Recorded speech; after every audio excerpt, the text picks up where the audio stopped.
We are back for another episode of the Soothing Semantics podcast. I'm your host, Rafi Pinsky. As always, smash the like button, leave your comments, hit the subscribe button. For all of your South Florida real estate needs, make sure to follow me at Rafi the Realtor. You can send me a DM, reach out to me if you have my number, and it would be a pleasure to help you buy, sell, rent, invest. Or you could just reach out if you have any questions. We just talk about houses. We could just spend the day talking about houses. That'd be lovely. Without further ado, we got round two with my white colonizer buddy, my Houthi, my Jewish Houthi. Yeah. We got Adiel Cohen on the podcast for an episode מספר 2. ברוך הבא, Miami. Thank you so much. It is a pleasure. The pleasure is all mine. We got sushi. We got Jenga. We're going to fucking have a great time. So, dude, thank you again. Thank you for having me. Oh, absolutely. Yeah. Absolutely. So, Adiel is, I don't like the word Hasbara personally, Same. but I'm gonna quote Talia on this. The hatkafa is I'm a real big fan of that idea. So this is what we're advocating for. So he is an advocate for Israel, a proud Israeli, a proud Jew.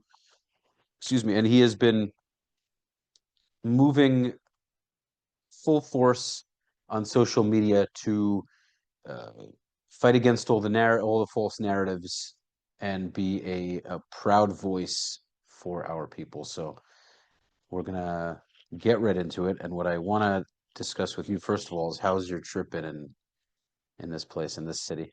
Awesome. I Yeah. love Miami. It's one of my favorite places in the States. I always say it's like New York and Miami are kind of like, I don't know if tied, but Miami is like a very close second after New York in terms of my favorite places to come here. For and yeah, awesome. Sunshine, Sunshine in December. What more do you need? I know it's great, no?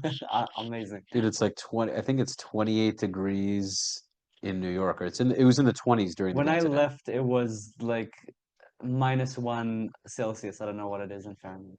Yeah, so it's probably in It's like snow.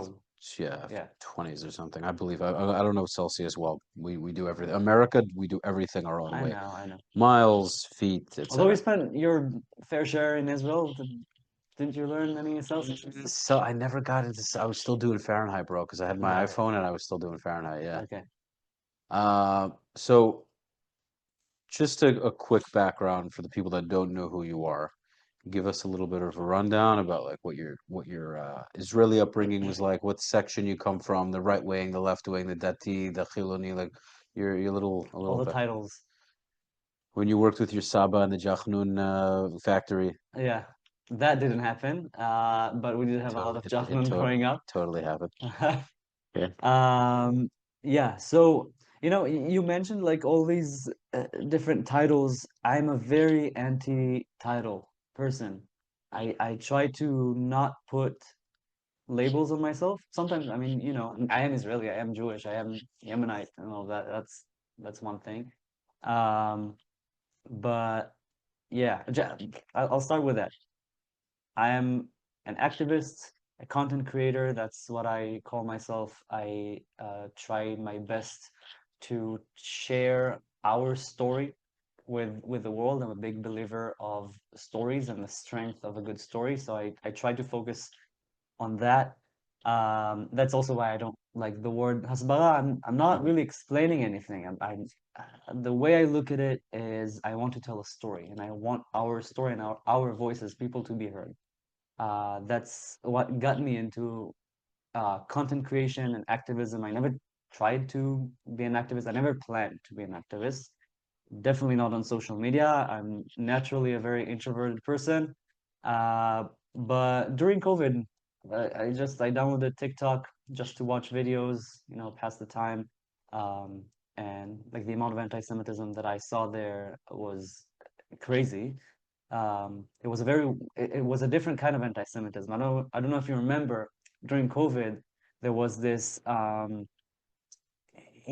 Israel is committing a vaccine apartheid against I the remember that. I Palestinians. remember that. And then on the radical right wing, they used to say Jews spread COVID. And it was a very, very weird time. So that's kind of what sparked this urge for me to start speaking. Yeah. That's my very brief story of how I started creating content. In terms of myself, like my upbringing, I'm a Yemeni Jew, both sides of my family, fully Yemenite. Um, Big part of my culture, my heritage, my activism also. I try to bring in that Yemenite edge to my activism. And as I said, I'm not into the right wing, left wing labels. I always try to avoid labeling myself as Mm. either right or left. I have opinions about different topics. Some of them would be considered more left, some of them would be considered more right wing. Whenever people ask me if I'm right wing or left wing, I just tell them, just ask me whatever question you're interested, you know? Like, ask me what's my opinion about X, Y, Z. I'll answer. That's a good Yeah. answer because I definitely have things that I'm liberal about. I'm liberal about a lot of uh, decisions people make, right? So, Yeah. for example, gay rights, very liberal about it. Do it. Even the trans thing, just meaning you live your life. I'm a very live and let live guy. So, in Mhm. terms of liberal values, very much on the side of don't push your ideas onto me, and we're cool. Yeah. You do you, I do me. Great. So you could definitely, I would say that you could call that liberal, I guess, to an extent. I mean, yeah, I guess. But then you could argue that a lot of the hardline left Yeah. is not live and let live. They very much force their views, which would make the anyway.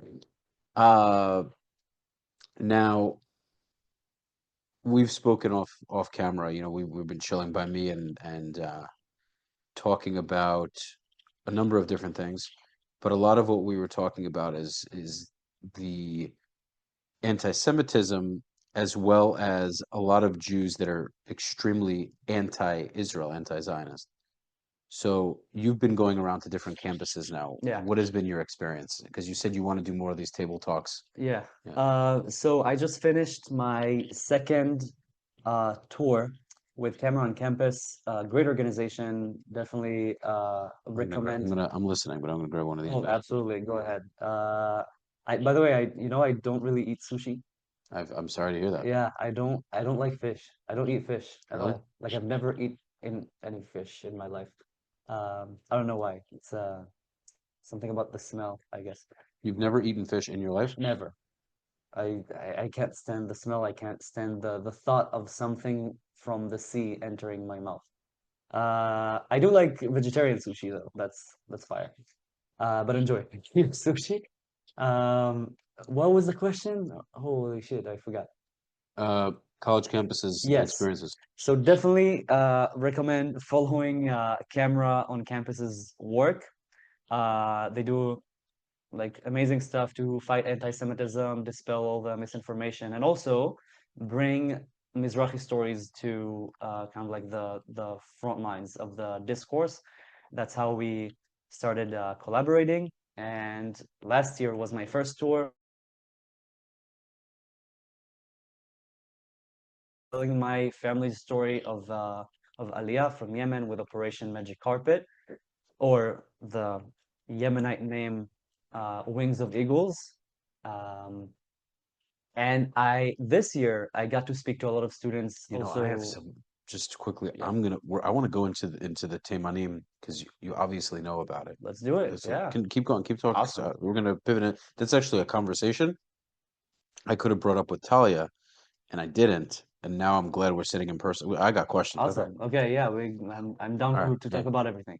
Um, so yeah, I also table on campuses throughout the tour, and it was the first time that I really got to speak to all these students, like really face to face.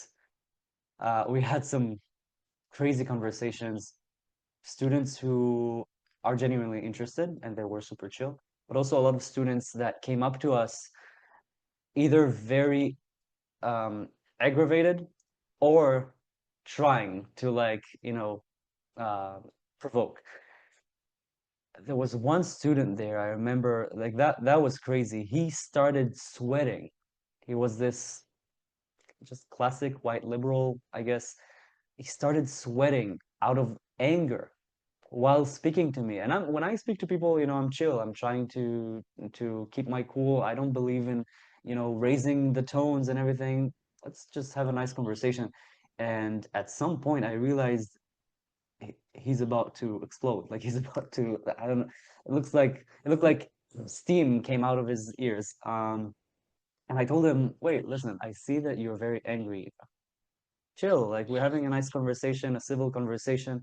And he was like, no, I'm not gonna chill because it doesn't make sense that you come here with this sign. I held a sign that says, I'm Israeli, I'm Yemeni, and I'm a Zionist. Ask me anything.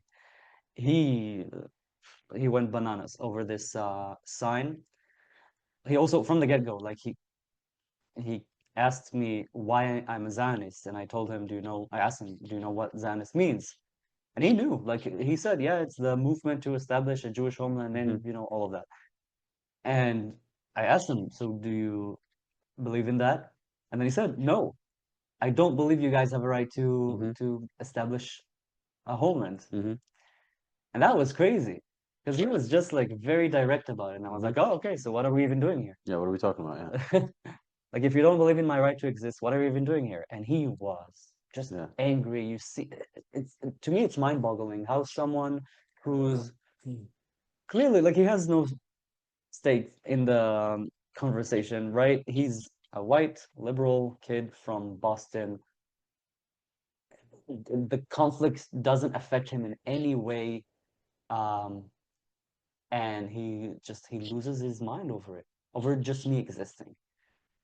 That to me was very eye-opening. Right. Yeah.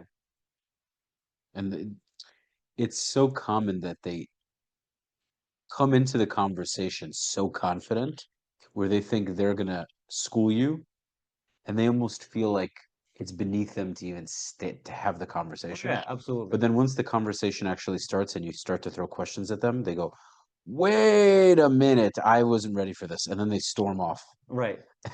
Yeah. So The funny thing is that kid at some point he stormed off. Like he just left. happens It all the was time. like, Yeah. okay, I'm not talking to you anymore. And he just left.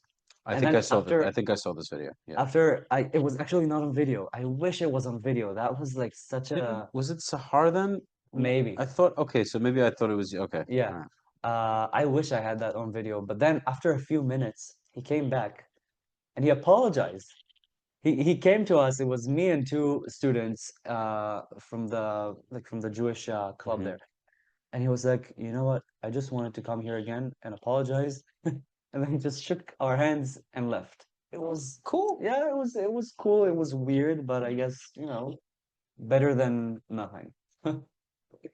Okay, well, I at think least we set him to think a little bit, I guess. We did throw a lot of facts at him that he didn't know. He didn't know. Like right. it's a cognitive dissonance. Right. Yeah, that's what we're. That well, hopefully we can take away the dissonance. Do you did you experience any aggressiveness? I mean, anyone threatening you? Um, Not physically. No, this year was a lot more chill than previous years. When I came to the States right after October 7th, that's when I was physically attacked Really? by pro-Palestinian protesters. I passed by a protest with a friend of mine, and we decided to kind of like start talking to like individuals there. It was, by the way, um, cultural experience for me. It was the first time I saw what a pro-Palestine protest in the States looks like. And what it looked like is 80% white, black, Asian, whatever, people that have No idea. nothing to do with the conflict, and they were screaming, ceasefire, ceasefire now, ceasefire now. and 20% Arabs, Muslims shouting, globalize the Intifada. And then I looked at this and I'm like, okay, I see they're all in the same protest. They're standing separately, but in the same protest. And they're screaming completely different things. One side wants ceasefire and The other one wants world peace violence. and whatever, and then another side calls for a wave of violence against Jews, Yeah. bus bombings and Well, stuff. it's two different kinds of extremism ultimately. Yeah. It was wild to me. Yeah. I was like, oh, okay. I see that this movement is now based on nothing. Right. And then I passed by the Arab Muslim side and I asked them, I played dumb. I was like, what's Intifada? Can you please explain to me? And the girls there, it was a group of girls wearing hijabs. And one of the girls started explaining, yeah, it's an uprising, it's like liberation, it's whatever. She threw all these buzzwords. Um, and then I was like, oh, very, very interesting. So like the Intifada back in the early 2000s when Palestinian terrorists blew up buses and clubs and cafes and, you know, um, all sorts of places all over Israel. Drop the bomb. Yeah. Yeah. And then I saw her face. eyes. She was like, get out. And then she started screaming, get out of here. She was like a rabid dog. Yeah. Like, get out. And I was like, I'm not gonna get out. I'm not gonna get out. I demand answers. What exactly do you mean by calling for an intifada? Yeah. By globalizing the intifada? And then they started kind of ganging up on me. A group of girls. Yeah. Yeah. Like, for God's sake, a group of girls wearing hijabs, ganging up on me. And then I see one of the girls. They also screamed at my ear with a megaphone. It was Okay. crazy. And then one of the girls, I saw her. She went from behind the group, and she called one of the guys. And I saw that she said something to him about me. And then he came to me, and he started yelling at me. Why are you touching her? Why are you touching her? And I looked at him like, what? What the fuck are you talking about? And then he like got really, really aggressive. He came up to my face. Yeah. I pushed him back. Yeah. Not aggressively. I just put my hand like this. I told him, don't get anywhere near me. Yeah. Don't scream at my face. Yeah. And then he just slapped the phone. And this was all on camera, by the way. This is a video that exists. Oh, you still got it? I still got it. Yeah. Oh, you got to show me. I will show you. It's a crazy video. I also make fun of them. It's a really good video. Well, is there a way that you can? It's not uploaded anywhere, is it? It's on Instagram. I can send it to you and then. Oh, great! So then this way people can see it. Awesome. Okay. Yeah. Fine. And then he just slapped the phone out of my hand. He kicked me, and then he ran away. Like he didn't even put up a fight. Like he was all ready to square up and everything. He was just like, and then he ran away. Yeah. Because he knew that the police was there, and by the way, the police like took him. They saw everything happening, and then well, he also saw the fury of Zohar Algov in your eyes. I was honestly, not even fury. I'm a really calm person. Like you have no idea how chill I am, and I think in a way, I actually do have an idea because I've been chilling with you, and I think pretty in chill. a way, it projects more strength than if I just. It absolutely does. Yeah, and then They call it the youngins call it aura nowadays. Aura. I try my best. So yeah, and then like everyone scattered away because they realized, okay, the police is coming, and I found myself just completely shocked. Like I couldn't believe that it just happened. And then I look to my left and I see a group of the most ordinary New Yorkers you can imagine, coming back from work, briefcase, suits, young people. And I asked them, did you just see what happened here? And they said, yeah, we can't believe that it just happened. Like there was one guy who said, I can't believe it just happened. And I told him, this is your city. That's your country. How do you feel about that? And I could just see the shock on his face. He didn't say anything. But I think a lot of people, ordinary people, when they witnessed these protests and they saw how violent they are, they realized, okay, there's a big problem here. Yeah. Yeah. No, dude, it's I barely I really haven't seen them at all in person because I've been in Florida pretty much throughout this entire That's period, and there's amazing. nothing. There have been some, but they don't let it happen. Yeah. Like they so like bro, you live in this little bubble here as far as all this Yeah. pro-Palestinian stuff, Even especially campuses, by the way, the campuses, what's the name of the Students for Justice in Palestine? well, It's it's outlawed. There's no Students for Justice in we had Palestine. when I was in Yeah. Brooklyn College, they had SJP. Funny enough, before I went to the army, SJP was around. I would see them. Yeah. When I got back from the army, I didn't see any of them. Yeah. Wait, Brooklyn College? Brooklyn College, that's where I went. That was Talking about here. yeah. Here, like the Florida, they don't Yeah. have all this. They don't play that. They don't play that those games. Speaking of games, baby, Oh yeah. How do, okay. you know how to So play this game? I know how to play this Yeah. game, but like, is there like a concept? What do we do? Well, we're just literally gonna talk and play it. Okay. Wow. I don't know if I have the Multitasking? yeah, You I'm could do really it, bro. bad Yeah, at you it. could do it. You could do But it. like, yeah, let's Mhm. challenge myself. I'm one of these people that when I speak on the phone and like I don't hear anything around me. Like I can't focus on more than All one right, we'll thing. just try. So Yeah. basically, what I want to just shift into right now is your family's background. So how many generations ago did your family arrive from Yemen? 1950. So great My grandparents? my grandparents. Your grandparents. Yeah. So your grandparents still speak Arabic?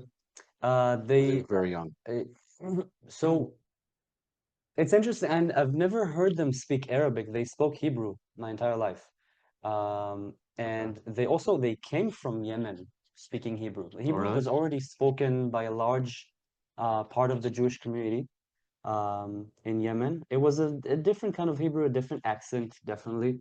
Um, some different expressions, more biblical.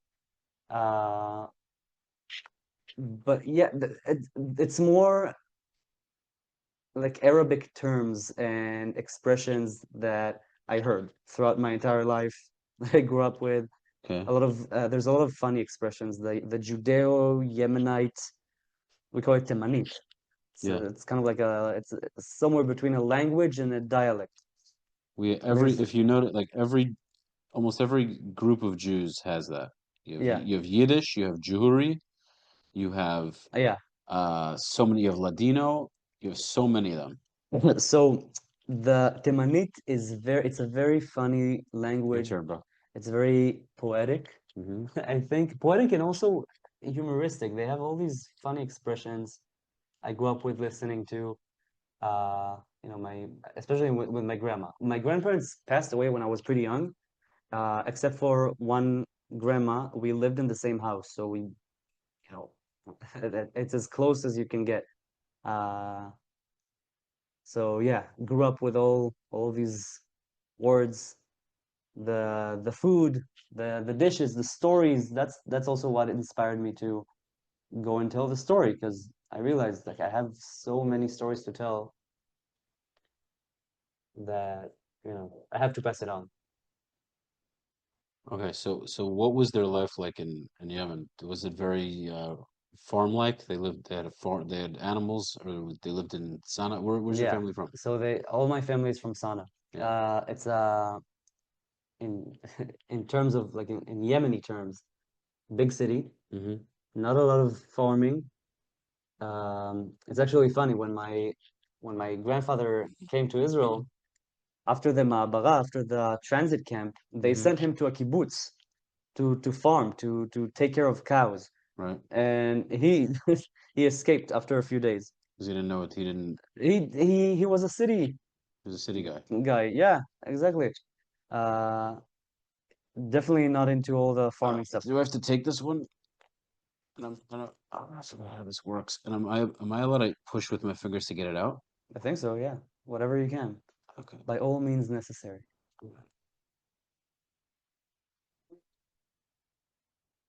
Okay, so I'm listening. Okay. Yeah, there were farming communities in Yemen. There were villages, but the big cities, the culture there was more, um, rabbis, merchants, jewelers. My family are, a lot of my family were jewelers. Oh, so there's so rich Yemenite Jews. Okay, I They see. were, yeah, we have a picture, we have a family picture, one of the only family pictures taken in Yemen at the time by the only photographer in Yemen at the time. He was Jewish, Mm-hmm. and he took all these beautiful photos, black and white, obviously, of life in Yemen. So a lot of Jewish family photos, uh, Muslims, but he really showed a lot of the Jewish life there. One of You the have these only, pictures? and we have this picture, Oh, I have to see that. beautiful, I of have the to see that. entire family. That, by the way, in Yemen, they used to live the entire family in the same house. Wow. So I'm talking about all the way from the great grandfather all the way down to the ninim, how do you say, like great Great, great, grandchildren. great, great, great, great. So yeah, it's this beautiful photo. They're all dressed in the traditional. Talabia. We don't call it that, What do you but call it? yeah, it's like it looks similar. It's like a we call it kamis. Kamis is like it's a shirt, kamisa, you know. But the Muslims also call it a kamis, or is it There, just a? there's like different, yeah, yeah. And There's you different guys words. didn't get the curved dagger. Were you allowed to wear the? No, we were not allowed. You're not How allowed. do you know about the curved dagger? What do you mean? You don't think I've never seen Yemenites before? I don't know. Yemenis? Yeah. They all have the dagger on their. Yeah, so it's called the Jambia. Yeah. It's tr like I think it goes back hundreds of years. Did you play or whose Yeah, I turn went is it? already. It's your turn. Okay. It's your turn Uh to lose. so wait. So yeah, so it was traditionally worn by Yemeni Muslims. Jews were not allowed to wear it, Yeah. except for, can you guess who?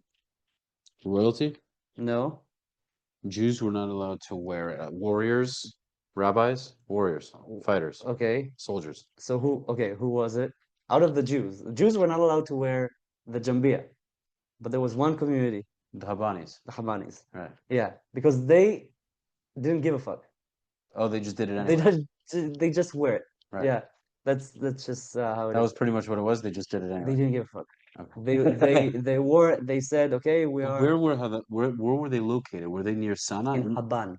Oh, so it's an actual it's a It's city? It was a it's city a or it's a town? little like desert town, village. Was it only were there only Jews in that town or were there No, no. also Habani? Oh, so It, we're okay. also, it was like a just regular town. Both Jews and Muslims lived And there. everyone in Haban was like that, or it was only the Jews that were like, Honestly, I don't know how the Muslims were like there, but the Habani Jews, they are very unique in yeah. the landscape of Yemeni Jews Hmm.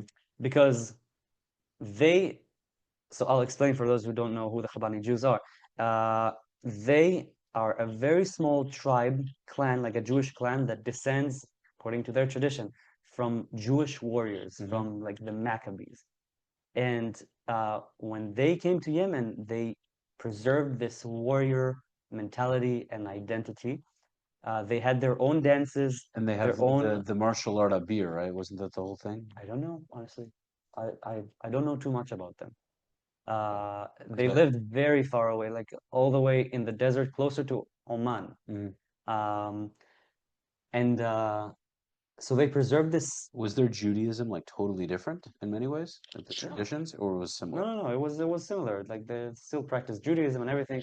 The thing is, they used to walk barefoot. They used to wear skirts, Hmm. like these like warrior skirts type Yeah, thing. yeah. They looked very biblical. They used to have long hair, and they used to braid their hair. Hmm. Unlike Jews from the cities, you would never see. So, but okay, Yeah, but you guys in the cities, did you have the peyot of also? course, we call it simonim. Okay, so everyone had them. Everyone. Okay. Yeah. Um, and the Chabani Jews, they kind of lived their own. I'm gonna lose. You know what? You're gonna lose. Mhm. So they lived their own kind of life. Um, Very cool community. There were not a lot of them. Operation Magic Carpet, only 300 Habani Jews were taken straight from Haban, and they were all put in Moshav Bareket in Israel. So all the Habani Jews, as they are, as a community, moved to, like, all together to the same place in Israel, to the same little village. Um, it's really cool. I've never They were met them. they weren't trying to fight with everybody. They were cool. No, they were chill. They weren't warriors. Yeah. They were, but they weren't aggressive. Right. They just knew how to defend themselves. Right. Right. Whereas Jews in other parts of Yemen were more submissive. Yeah. Yeah. Yeah. I don't know what to do. So you're in the yeah. Keep going. Just yeah. You didn't get something. I don't think you should go too high. I think that kind of defeats the purpose. I mean, you can, but and don't smash the table too much because you're definitely going to lose. I shouldn't tell you that. I think you got it, bro. I think you're going to make that. I think you're gonna. I think you're gonna be fine. You already got to take it, bro. You're already halfway through. Yeah, you're fine. You're gonna make that. Okay. Yeah. So okay, Habani's what? So from your story, because a lot of people talk about the Yemeni Jews that were taken from their families, which, as far as I understand, this happened. Yeah. Wait, What do okay, you? a little disclaimer. It's still this whole the Yemenite children affair that happened in Israel in the like 50s, Mhm, still very much shrouded in mystery. We don't actually know. There's a lot of classified information mhm, that I believe the government has access to it. Me personally, and by the way, I had two uncles that disappeared. We don't know if they were taken. We don't know if, they actually passed away. The nurse told my grandmother that they passed away, twins. Um, but m my cousins, they in the past, like I remember when I was a kid, like it was a talk in the family, and they the cousins were very angry about it, and they started, going to the protests and stuff like that, demanding answers. Till this day, we don't have answers. We don't know what happened to these twins, to my uncles, and whether or not it's like something the Israeli government was, in charge of, or was it private people that did that, or was it actually, uh, uh, you know, babies that passed away? I do think that something happened there. I don't know if it's the government that did that. Maybe it was private people. Um, I truly hope that it was private people and not the government. Either way, it's a huge stain mhm, on our history as a country. mhm. Um, yeah, so that's about it. Like it's still not much is known about it. I think it was in the earlier years things were difficult. In the earlier years, you had different Jewish groups from all over the world with different customs, different traditions, living in places. Winner! All right, baby. All right. Yeah. Fucking just leave it and just make a dinosaur out of it. I have no idea. So anyway, Wasn't a nice one. Yeah. that was chill though. That was Yeah. cool. Playing Jenga while having conversation. It was chill. Like I almost forgot that we were doing the podcast. Yeah. So okay, now, You were saying a lot. I don't know. Well, just continue, whatever. well, my kind of idea, I just want to get a perspective from your grandparents about what things were like from the 50s, like what life was like. How did they fall into society? Were they terribly mistreated in the beginning? Did they feel love from other Jews? Um, How was the how hard was it to, because the reality is the Ashkenazim were the founders of the state in terms of like Herzl and Ben Gurion and everything else. yeah. So, you know, a hierarchy of sorts or difference in how people got along with each other. Because at the end of the day, all of them were trying to manage in a new piece of land. Not all of them, there were Jews that were there for who knows how long. Yeah. But the majority immigrated. So they had to acclimate to the changes. They were from Yemen, Iraq, Germany, all these other Libya, whatever. So they come, they now have to farm the land, they have to build infrastructure, they have to create hospitals, all these different things. They are building a country together with all of their cultural differences. From the Timani perspective, I mean, what have your grandparents told you? What was it like? They get to Israel, they get to um uh like Ma'abarot, immigration, right, these like transit camps, camps, yeah. transit camps, yeah. Um, so first of all, I I I just want to also say, sure, the state and the let's say the state infrastructure and institutions were majority formed by um, like the more secular Ashkenazi sector of Hmm. our people, but there were Yemenites Right, there right, that came all the way like back in the 1800s, even before the first Aliyah right. from Europe. And the Yemenites that came early, a lot of them did Geulat Adamot. A lot of them immediately went to the real estate um, field and started buying lands from Arabs and like buying all these, also marshlands that The could be, malaria and yeah, all those other things. malaria infested or just like Wait, owned from Arabs. I had a question before I could hold on to it. I just want to make sure I remember it. Mhm. Oh man, hold on. Oh shit. What was it? Okay, keep talking. It'll come to me. Okay. Keep going. So yeah, so there were some Yemenites, very few, that also took part in building the state institutions before uh, the Declaration of Independence. Oh, I remember But my question. Yeah, go on. okay. Um, for my grandparents, it was tough.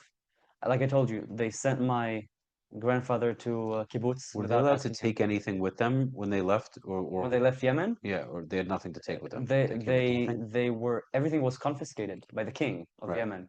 Did he force them out or No, he so there's a whole story that happened there. There was like a coup. There was a friendly king to the Jews. He was assassinated by the opposition. There was a whole civil war that happened. It all happened like in a very, very short period of time between the Holocaust and the establishment of the State of Israel. Um, which, by the way, the Holocaust did affect Yemenite Jews in a way. We can also get into that. yeah. But the son of the king eventually retook the throne, and he decided that Jews are not leaving. The Jews are, they're staying in Yemen. And at the time, they were already out of their homes. They were forced out of their homes by their neighbors, by their communities. There were pogroms all throughout these years. So Jews found themselves as refugees in their own country. Hmm. They were there at the transit camp in Yemen, called Hashid, Camp Hashid, in the south of Yemen, and they weren't allowed to leave. Now, there was a lot of negotiation and a lot of pressure put on the king by Jewish agency and world Jewry that started, acting for to save the Jews Hmm. of Yemen because they were in grave danger. And then at some point in 1949, he he was convinced, but he said, "If you're leaving, all your stuff stay here." Right. So they went on the planes with literally what they Nothing. had on, and that's it.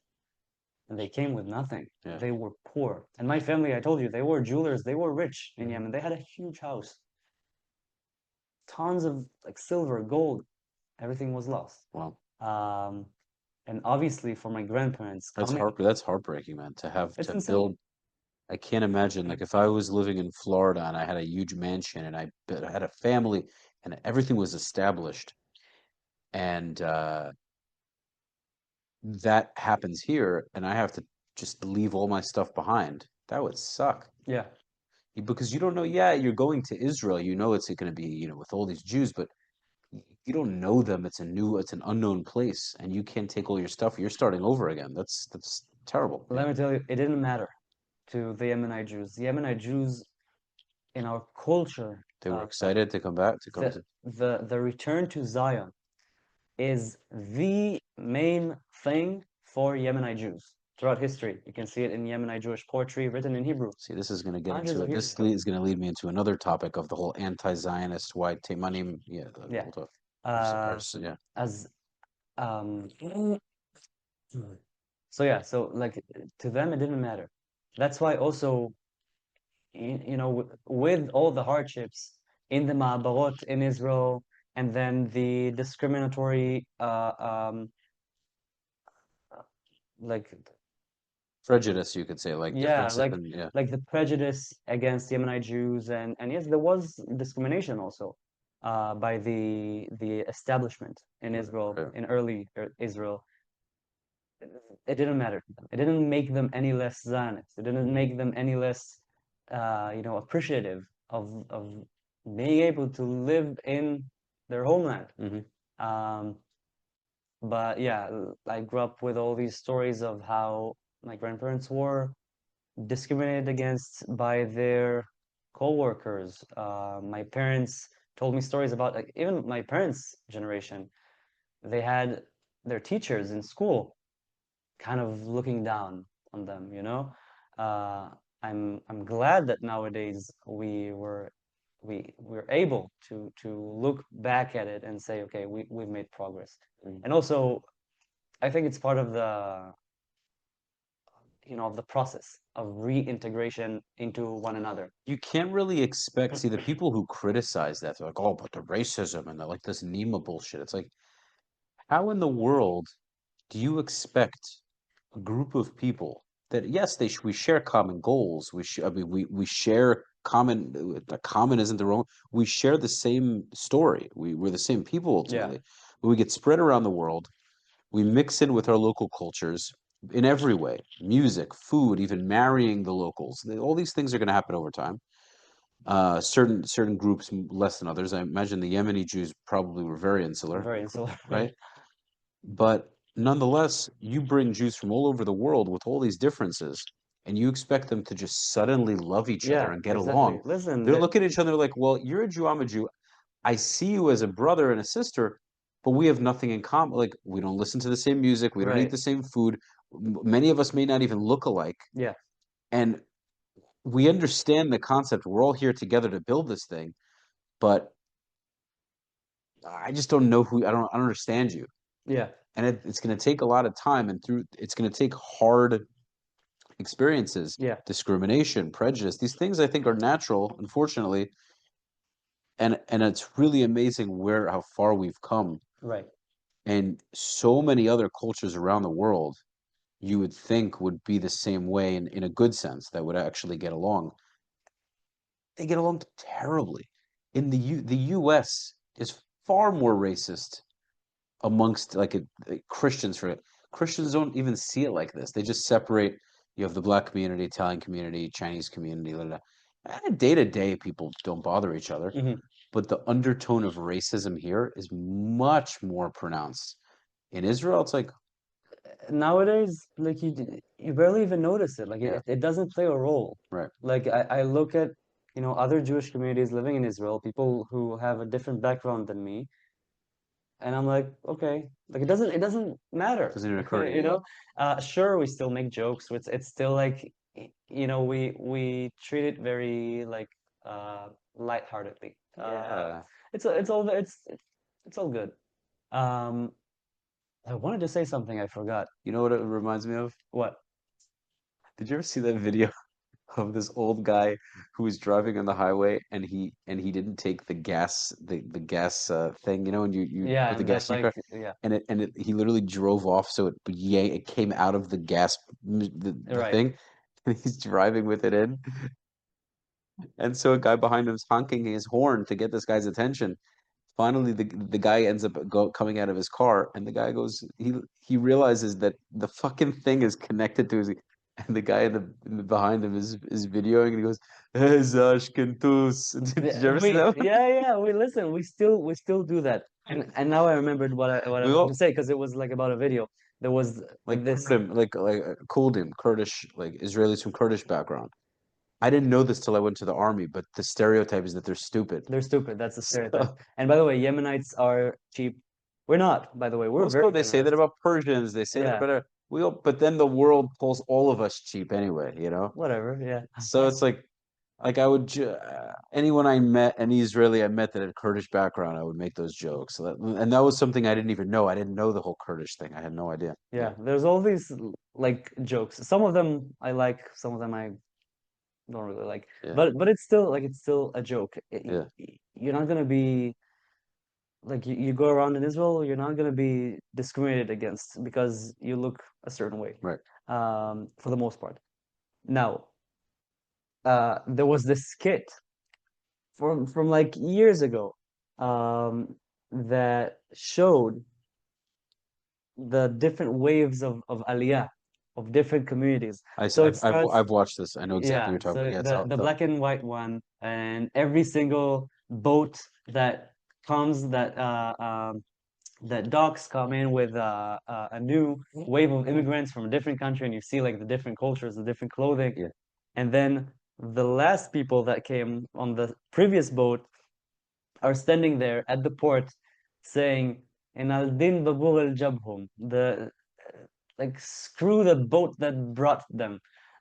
And it became like a joke. It became like a thing in Israel to say, "In al din babur al jabhum," because every single wave of aliyah that came had to face this kind of like tough.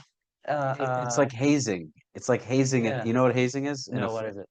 When you have a frat, a fraternity Yeah. in college, and the new kids come, like the freshies, Okay.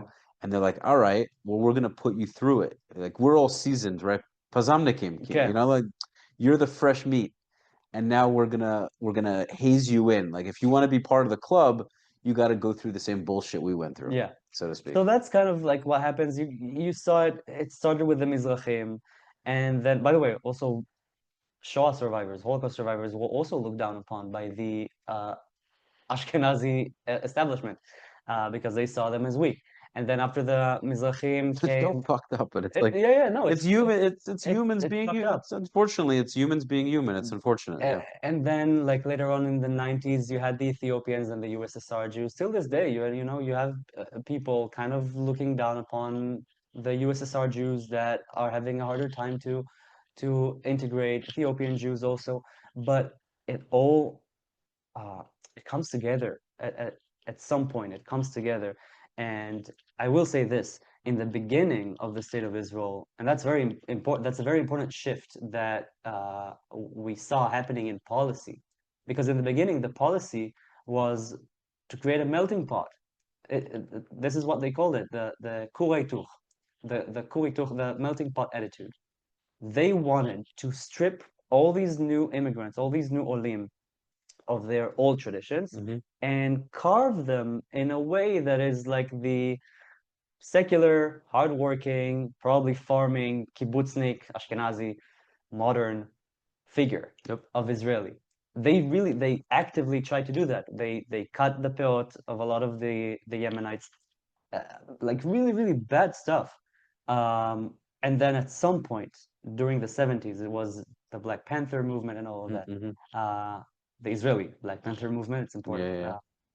where the Mizrahim and a lot of the Moroccan Jews also decided that, like I said, it's enough. Like we can't have it like Right, that. right. Um, and then Israel changed its policy to a more, uh, instead of kurituch, multiculturalism. From kurituch to Rav Tarbutiyut, Celtic pot to multiculturalism. And then the state, the government just did not, um, intervene. It let the process happen On its naturally. own. Yeah. And I think what we see nowadays in Israel is a very healthy immigrant society. If you compare it to the US, which is also an immigrant society, completely different. We don't look at each other through the lens of race Right. or skin color. Or no, we just live our lives. We all have, our dishes and our cultures, and we share them. You There's know, no such thing as cultural appropriation in Israel. yeah. We all share the culture. You have Ashkenazim celebrating Mimuna. You have, all Jews eat challah. Yeah. Or Yeah. nowadays on Shabbat tables. Mizrahi Jews eat challah. It didn't come from, we didn't have challah in Right, Yemen. right. We had pitot. Challah is a staple in the Jewish world. And now it's a staple. All these things, hummus, tchina, every Jew eats them.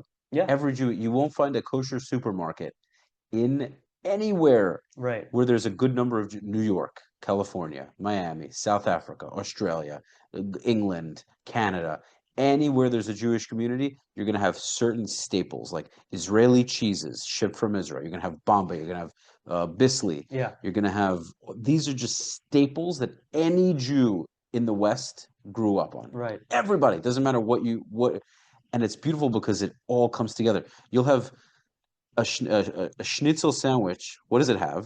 Oh, It has, the shuk sandwich, but the it's like if you schnitzel, think about it, it's matbucha. literally all of it is mixed into one thing. It's a prime example. Who did I have this conversation with? I had a conversation. Oh, now in the Bahamas. Yeah, I just came back from the Bahamas. I stayed at the hostel there, and I met a super nice group of like Indians and like there was a guy from Saudi Arabia. It was really cool, and an Egyptian guy.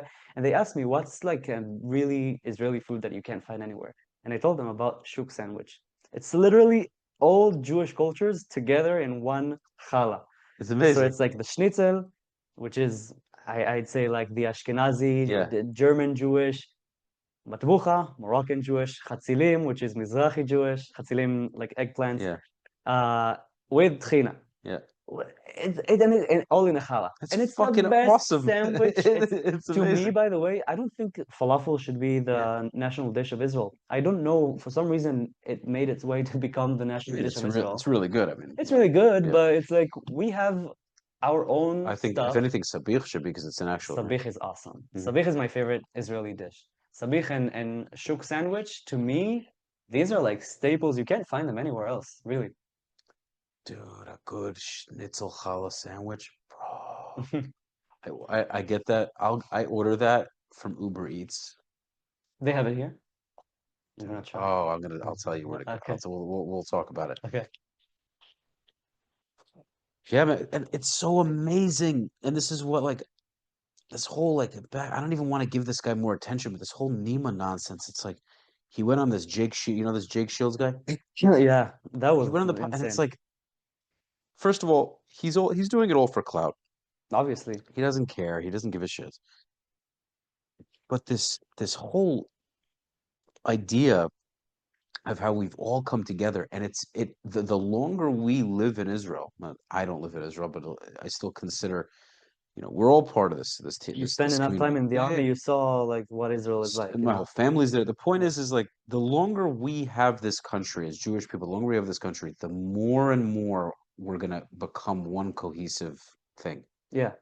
And I think like, are Moroccans still gonna have their Mamuna? I'm sure they will. Maybe in 100 years, who knows? But I think over the course of time, we're gonna keep marrying into each other to the Yeah. point where it's like, I think Jews are going to eventually just adopt, to a large extent, one kind of way of doing things, to a large degree. I'm not saying completely, Interesting. I'm not sure I agree. Yeah.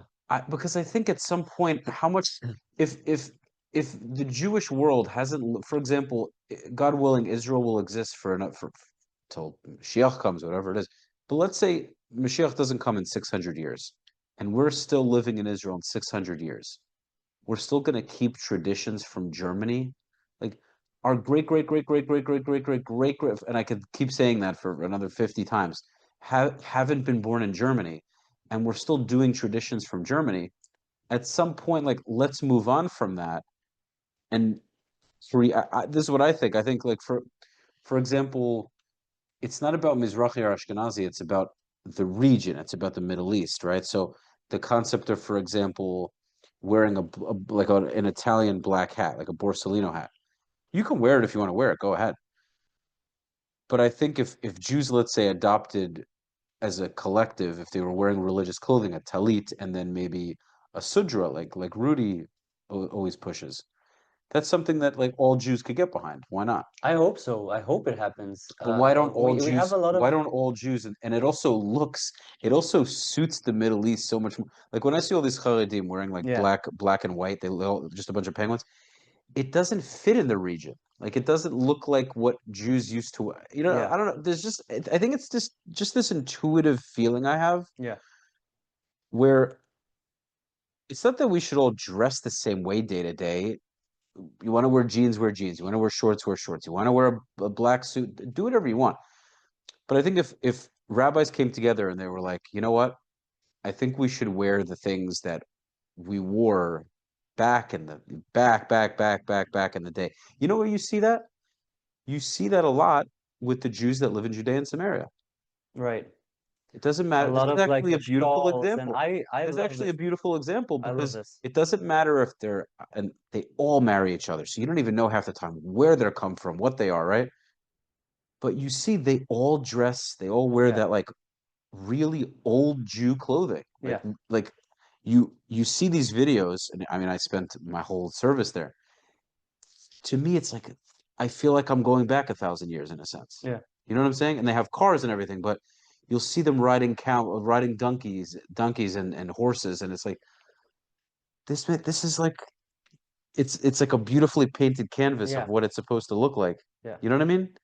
I agree. Listen, I um I never understood Imagine this. you walked around in New York and instead of seeing that kind of clothing, Jews were wearing that. You know, I don't know, something about it would hit differently. I would just It see would hit differently. I think okay. I will it's what's the word? Premise? Not premise. preface. Preface. I would preface this with this. Um what matters is the culture itself. Okay, but I do agree.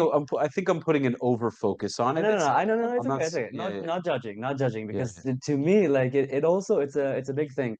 I never understood this um keeping these customs from Europe. I'm not talking about halakha. I'm talking about the custom of, the shtreime and everything, like in the Middle East. yeah. In my worldview, we don't need this. They can wear it. It's okay, but the way I see it, like it's not needed. But I think it actually is an Um, under. I think it actually the reason I think it's problematic is because it makes it so hard to move away from Europe mentally. When you're so when your I whole think culture, it's a symptom. The like keeping on and holding on to these clothes, it's a symptom okay, of this specific community or these specific communities, because there's a lot of Haredi it's communities. also defiance. They Um, see like a lot of the Hasidim, and the story is that the Shtreimel became a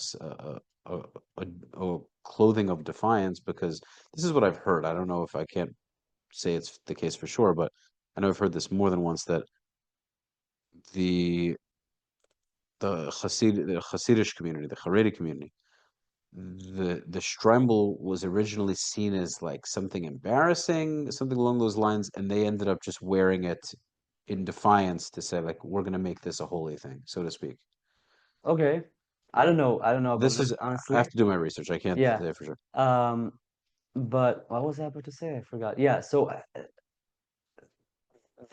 I think holding on to the way of dressing up is a symptom of the Haredi community that still thinks in a Galuti way, Right, right? I'm more aligned, I would say, with the Dati Leumi. I'm not Dati, I'm Sorati, right. but I understand more the Dati Leumi movement that takes both, the religion and our traditions and halacha, and they keep it, but they're also adapted to the modern state of Israel Hmm. and living in the land, and that means also integrating into society. So it's not that I don't focus on the clothing as much as I focus on just the lifestyle. And if you have this communities, some Haredi communities are more integrated, some are less, Hmm. some are completely anti-Zionist, right? Um, it's in a way,